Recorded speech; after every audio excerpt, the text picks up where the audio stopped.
Hey everyone, my name is Nick Wignall. I'm a clinical psychologist and the founder of The Friendly Mind, a free weekly newsletter where I share practical, evidence-based advice for emotional health and well-being. Today, I want to talk about emotional intelligence, specifically why I think it's overrated and what I think we should be focusing on instead if we want to improve our emotional health and resilience. Here we go. The first principle is that you must not fool yourself, and you are the easiest person to fool. Richard Feynman. You make the road by walking. Antonio Machado. From preschool teachers and celebrities to CEOs and football coaches, everybody, it seems like these days, is talking about emotional intelligence and how important it is. What I want to do today is throw a little bit of cold water on all the hype around emotional intelligence. Now, maybe that sounds strange coming from a psychologist like me who actually writes quite a bit about emotional intelligence. But here's the thing. Emotional intelligence is only one aspect of emotional health.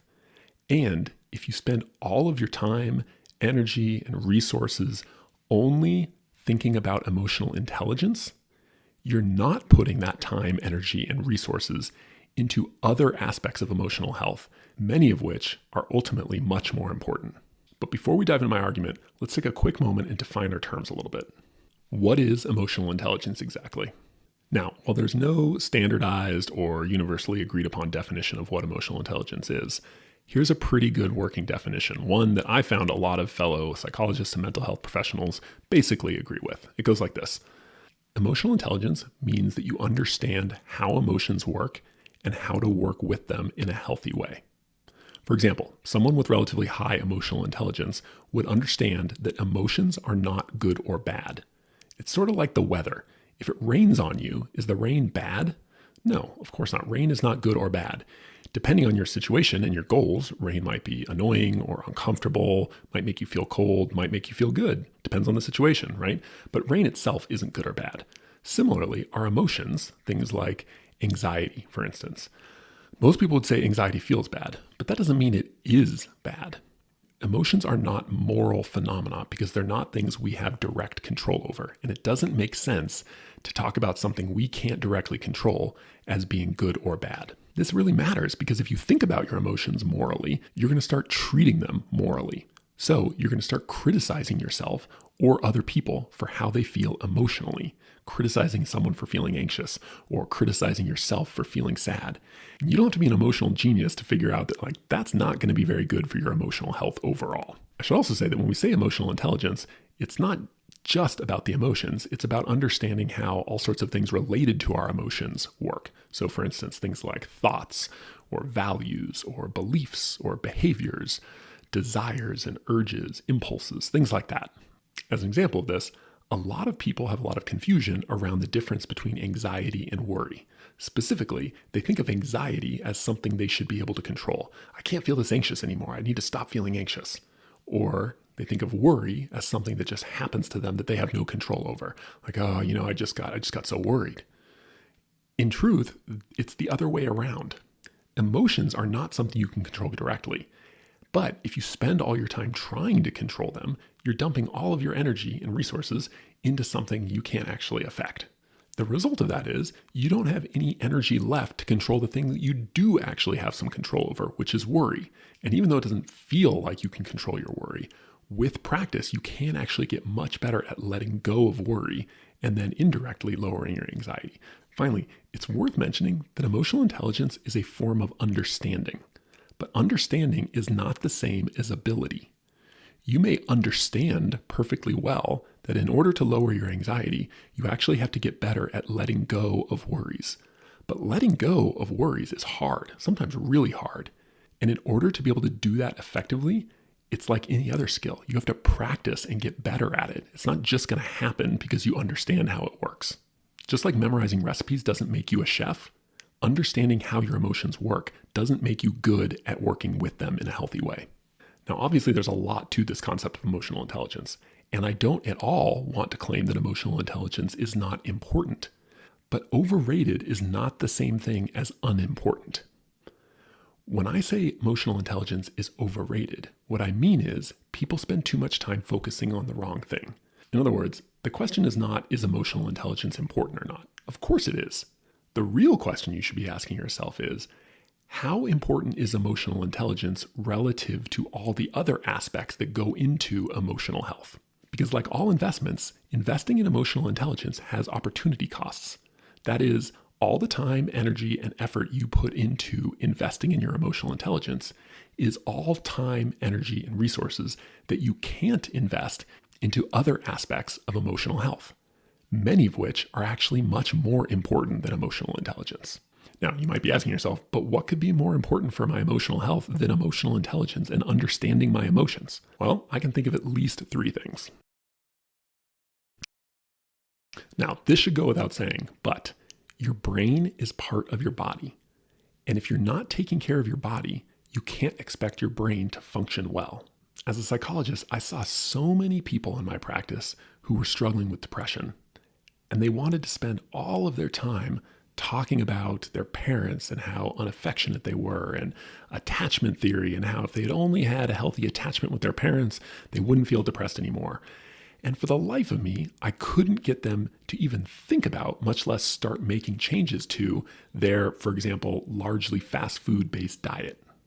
Or take the folks who are convinced that the only way to work through their chronic anxiety was to work through some kind of unresolved trauma, all the while completely ignoring any sort of exercise or physical activity regimen. And then they're the ones who came to me looking for coping skills and positive self-talk scripts to deal with their chronic stress and burnout. This is despite my repeated suggestions that, maybe answering emails at 1 a.m. and then waking up at 5 a.m. the next morning, maybe that was doing a little more to contribute to your stress and burnout than not having enough positive self-talk scripts or coping skills for stress. In other words, you're putting the cart before the horse if you're trying to understand your emotions better before doing the basics to take care of your body. And while it's true that the relationship between physical health and emotional health is a two-way street, it would be easier to work on your physical health if you didn't have various emotional struggles. That shouldn't be an excuse for not at least beginning to do the basics of working on your physical health. Often it only takes a series of very small and consistently implemented changes to things like your exercise routine, your sleep habits, and your diet to see remarkable changes in your overall emotional health and well-being. So if you're trying to improve your emotional intelligence, but not doing the bare minimum for your physical health, it's really worth asking why. Is it really because you need more emotional intelligence to exercise more or to have better sleep habits or to eat better food? I seriously doubt it for most people. Instead, could it be that, if you're being totally honest with yourself, working on emotional intelligence feels more interesting and honestly like less work than working on the basics of physical health? We all procrastinate, but if you're using working on my emotional intelligence as a way to avoid doing the hard work of working on the basics of your physical health, ultimately that will be a net negative for your emotional health. Human beings are social animals.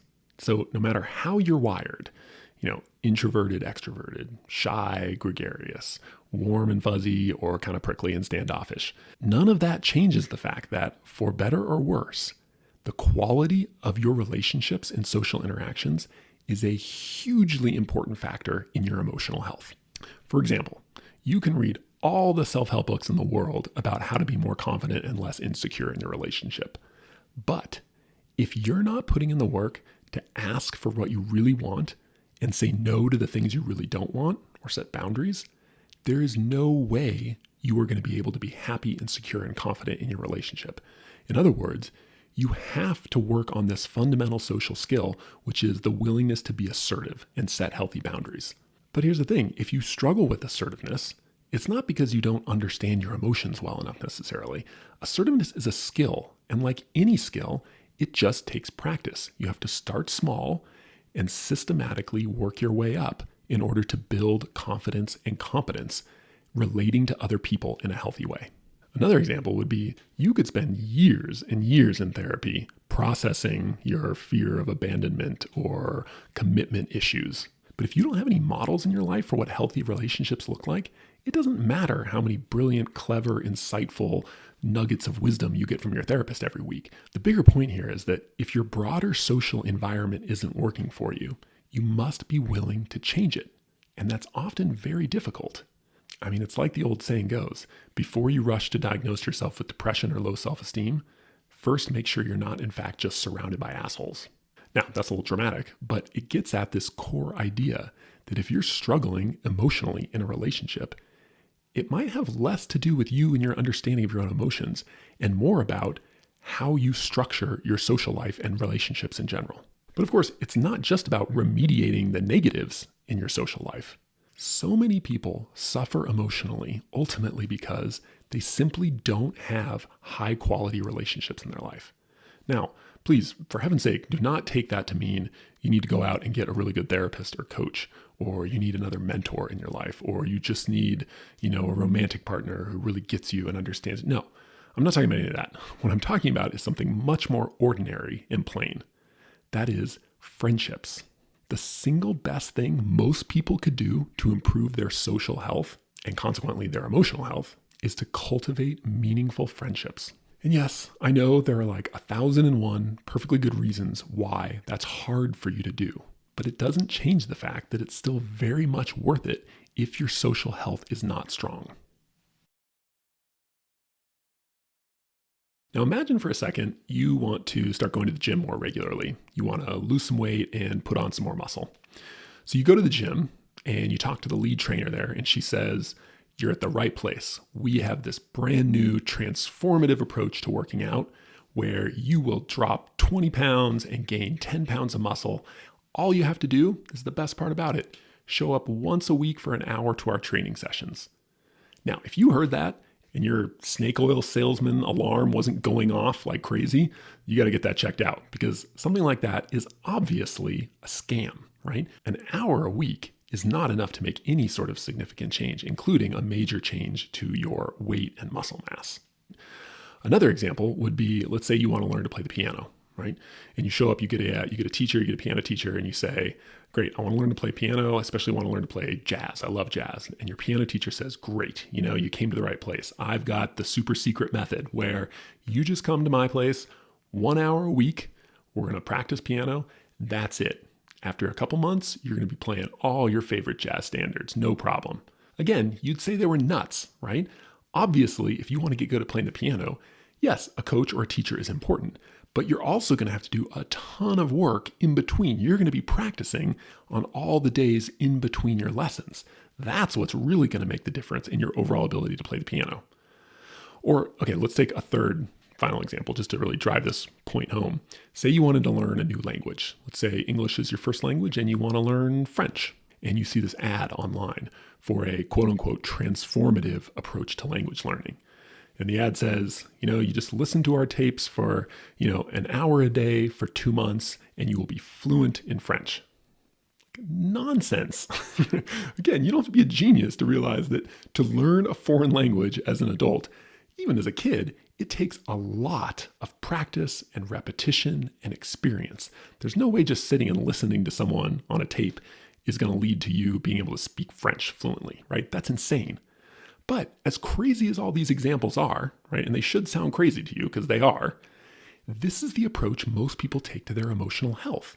They think, well, I'll just read this self-help book on confidence, or, I'll just go talk to my therapist once a week. And if I do that, everything will be great, right? Because I'll be learning insights about myself and understanding myself better. But if you think about it, for any significant change in your life, whether that's losing weight or learning a new language or improving your emotional health, it requires a consistent commitment to practice, not just clever insights. Or, put another way, emotional intelligence is necessary, but not sufficient for emotional health. Think about it. If you want to be more confident, you actually have to consistently do things that will improve your confidence. If you want to consistently feel less anxious, you have to practice letting go of worries. If you want to wake up feeling good and energized and rested, you have to consistently implement good sleep habits. If you want healthier self-esteem, you need to practice acknowledging and recognizing and letting go of negative self-talk like self-criticism or self-doubt. Or if you want to feel less insecure in your relationships, you have to practice tolerating insecurities and difficult emotions that come up in your relationship instead of immediately defaulting to some coping mechanism like reassurance seeking.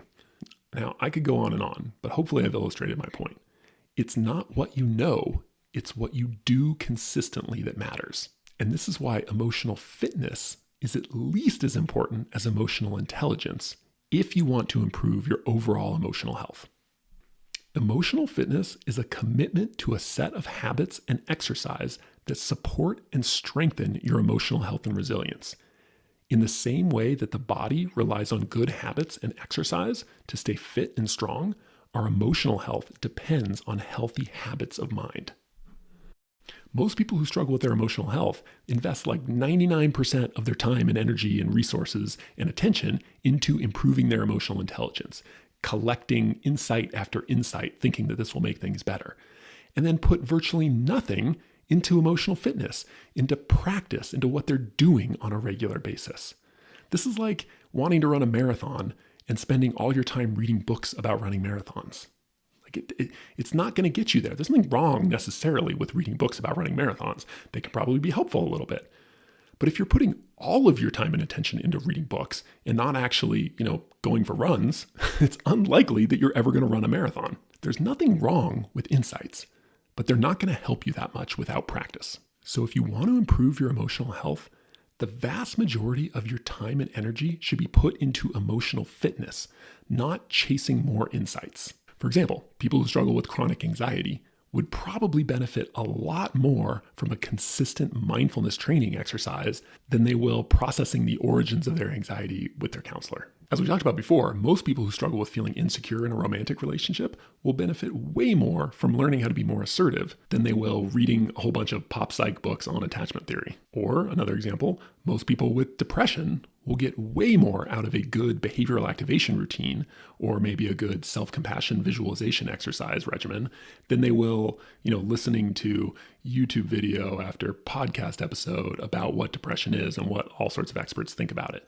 Now, just to be crystal clear here, I'm not saying that talking to your counselor about the origins of your anxiety is bad, or that listening to podcast episodes or YouTube videos about depression is bad. What I'm saying is people who have emotional health struggles should spend proportionately more of their time and energy working on emotional fitness than emotional intelligence. Emotional intelligence is overrated because emotional fitness is underrated. The field of mental health has been chasing insights for 150 years, and to be brutally honest, our track record of using those insights to durably improve people's emotional health is not great.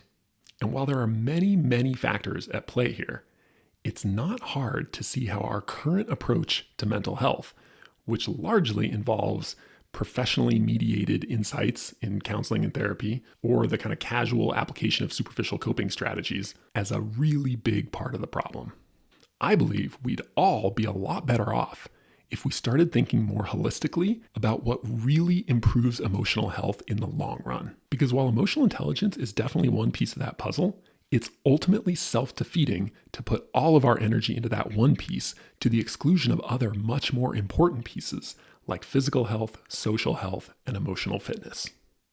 I hope you enjoyed this video and found it helpful. If you'd like to get more ideas from me about how to improve your emotional health, I send out a free weekly newsletter called The Friendly Mind every Monday morning.